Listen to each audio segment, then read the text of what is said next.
La Guerra de los 100 años. La principal riqueza de Inglaterra en los tiempos medios radicaba en la exportación de lanas a las ciudades flamencas.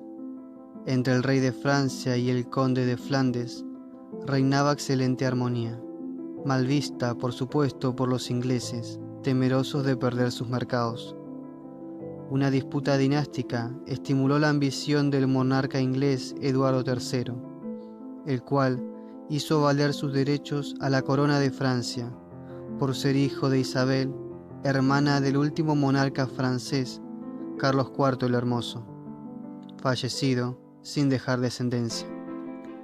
Los franceses eligieron rey a Felipe de Valois, y ello fue causa del estallido del conflicto. Flandes se vio invadida por Felipe VI de Francia, mientras Eduardo desembarcó en las costas de Normandía, con un ejército de 30.000 hombres. Los franceses fueron vencidos en la batalla de Crécy, 1346, que tuvo una gran significación militar, ya que en ella fueron empleadas por primera vez las armas de fuego. Poco después, los ingleses tomaron la plaza de Calais. Muerto el rey francés, le sucedió su hijo Juan el Bueno, y la guerra volvió a reanudarse, viéndose Francia nuevamente invadida. El príncipe de Gales, llamado también el Príncipe Negro, por el color de su armadura, derrotó un número de ejército francés en la batalla de Poitiers, en la que Juan el Bueno, extenuado, chorreando sangre y sudor, fue hecho prisionero y conducido a Inglaterra. Varios años después, fue puesto en libertad, después de haberse comprometido a pagar un fuerte rescate. Al llegar a Francia, encontró a su país empobrecido y sumido en la anarquía. Los vasallos, aldeanos y burgueses se habían sublevado contra los nobles, a quienes culpaban de los reveses guerreros y de la derrota de Poitiers, y los caminos se encontraban infestados de salteadores. Juan el Bueno no pudo pagar el rescate equivalente a unos 40 millones de francos y regresó a Londres, donde vivió prisionero, aunque esta condición no le impedía divertirse en continuas fiestas. Por la paz de Bretigny, Inglaterra adquirió la cuarta parte del territorio francés. Carlos V, el Sabio, hijo de Juan el Bueno, fue quien sacó a Francia de su lamentable estado, gracias a los méritos personales de un joven caballero bretón llamado Beltrán. Reorganizó el ejército y libró el país de la terrible plaga de las campañas, constituidas por bandas de mercenarios dedicados al pillaje y que sembraban el terror. Debido a dichas bandas, comarcas y pueblos enteros quedaron deshabitados. En Picardía, los aldeanos llegaron a vivir escondidos en cuevas. Beltrán, nombrado condestable, expulsó a los ingleses de casi todas las plazas que ocupaban, con la sola excepción de una estrecha faja del litoral: Calais, Cherburgo, Brest, Burdeos, Bayona.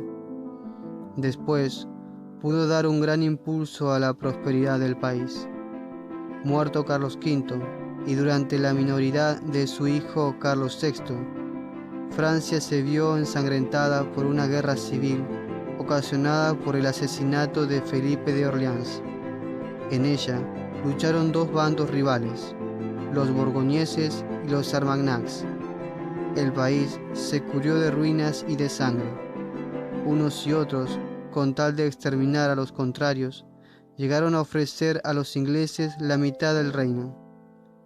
El rey de Inglaterra, Enrique V, se declaró en contra de los armagnacs, derrotándoles en Azincourt.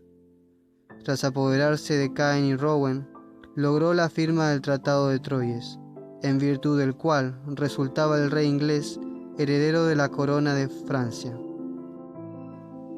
Al fallecer en 1442 los monarcas Enrique V de Inglaterra y Carlos VI de Francia, se intentó proclamar rey de este país a Enrique VI de Inglaterra, de acuerdo con una de las cláusulas del famoso Tratado de Troyes.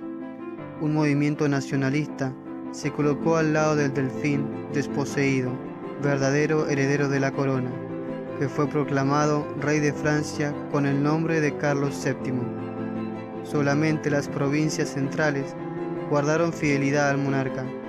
Muchos nobles y ciudadanos, entre ellas París, se habían pasado al lado inglés. Mientras la guerra se recrudecía ante la indiferencia e ineptitud del rey francés al ver que los ingleses sitiaban a Orleans, la única ciudad que le cerraba el paso hacia el sur de Francia. Cuando todo hacía prever la total caída del territorio francés en manos de los ingleses, surgió una figura extraordinaria, Juana de Arco. Había nacido el 6 de enero de 1412, en Domremy-les-Greux, lugar situado en el límite de la Campaña y la Lorena. Era la tercera hija de un matrimonio de labradores acomodados. Hacia los 13 años de edad, comenzó a tener visiones deslumbradas, en las que oía voces divinas que le aconsejaban fuese buena y piadosa, puesto que era la elegida para salvar a Francia y hacer consagrar al delfín. Cuando los ingleses sitiaron a Orleans, las visiones y revelaciones se hicieron más frecuentes, concretándose en un mandato apremiante: liberar a Orleans. El 10 de mayo de 1428, presentóse al señor Baudricourt, capitán de las fuerzas que guarnecían Vaucouleurs, quien no hizo el menor caso de las palabras de Juana, considerándolas fruto de locuras de chiquilla. Por segunda vez, Juana compareció ante Baudricourt, diciéndole: «Mi señor, a quien pertenece el reino de Francia, me ha ordenado que llegue hasta el delfín para que lo haga consagrar y ser rey, a despecho de sus enemigos». Después de muchas vicisitudes, pudo comparecer ante el delfín Carlos VII. Se la introdujo de noche, en un gran salón iluminado con antorchas, y en el que se hallaba congregadas multitud de personas. Entre ellas, y ataviado con la mayor sencillez, se hallaba el incrédulo Carlos VII. Juana, que jamás había visto al delfín, se adentró entre los grupos de caballeros y, doblando la rodilla ante el príncipe, exclamó: «Dios os dé buena vida, gentil delfín. En nombre de Dios os pido me deis gente armada, y obligaré a los ingleses a levantar el sitio de Orleans, y os llevaré a coronar en Reims, pues es voluntad divina que los ingleses se vayan a su país y que vos seáis rey de Francia». Las palabras de Juana de Arco se cumplieron. En 11 días obligó a levantar el sitio de Orleans. La noticia despertó en toda Francia oleada de entusiasmos, y en señal de júbilo fueron encendidas hogueras en las cumbres de las montañas. Después las victorias se sucedieron, sin interrupción. En Patay fue derrotado un cuerpo de ejército inglés. Los franceses recuperaron las ciudades de Guienne, Auxerre, Troyes, Chalons. Carlos VII fue ungido y coronado rey en la catedral de Reims, y durante la ceremonia, Juana estaba de pie cerca del altar, con su estandarte blanco bordado con lises de oro, y en el que campeaban los nombres Jesús y María. Las victorias continuaron, pero las intrigas y envidias se alzaron en torno de Juana. El rey, que era desconfiado, sombrío y melancólico, dejó pasar en completa inacción todo aquel invierno.